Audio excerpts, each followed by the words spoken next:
kwentuhan at usapang basketball. Tara dito sa Pinoy Top Score. Nagsimula na ang NBA preseason at ang unang nakaharap ng Los Angeles Lakers ay ang Phoenix Suns.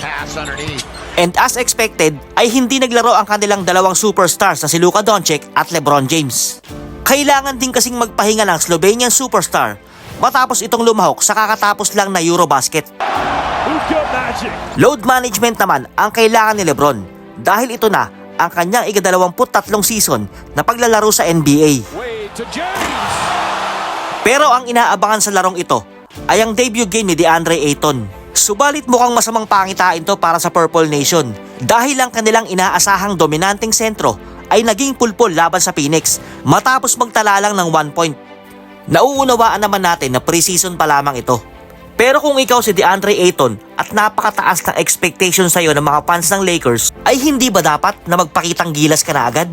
Nang sa ganun ay lalong maramdaman ng mga kalaban na ang Lakers ay mayroon ng matibay na sentro na pwedeng madala ang momentum papunta sa regular season.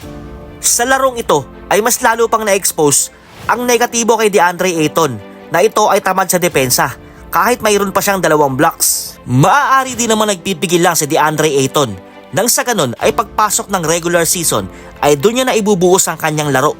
Kaya't imbis na mas pag-usapan ang unang laro ni DeAndre Ayton as Lakers ay mas nangibabaw ang showdown sa pagitan ni Devin Booker at ni Austin Reeves nang magtala si Devin Booker ng 22 points at si Austin Reeves naman na may 20 points para sa Lakers. At sa bandang huli ay tambakol ang inabot ng Los Angeles Lakers laban sa Phoenix Suns sa score na 103-81.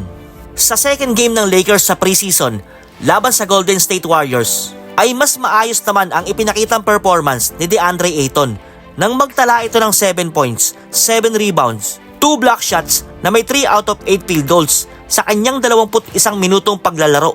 Pero bigo pa ring manalo ang Lakers laban sa Golden State Warriors at hindi ito magandang resulta para sa Lakers. Napakalaki ng posibilidad na ito na ang huling season ni LeBron para maglaro sa LA dahil napabalitang tinanggihan ng Lakers front office ang request ni LeBron James ng contract extension. At mukhang ito na ang senyales ng Los Angeles Lakers para sa 4-time MVP na si Luka Doncic na ang bagong franchise player ng koponan. Kaya't kung hindi maganda ang ipapakita ni DeAndre Ayton bilang bagong sentro ng Lakers, ay siguradong hindi na matitikman ni LeBron ang kanyang huling NBA title bago pa ito magretiro. Makaya kaya ni DeAndre Ayton na tulungan ang Los Angeles Lakers? I-comment mo na yan at babasahin natin yan. Maraming salamat sa panonood. Ito ang Pinoy Top Score.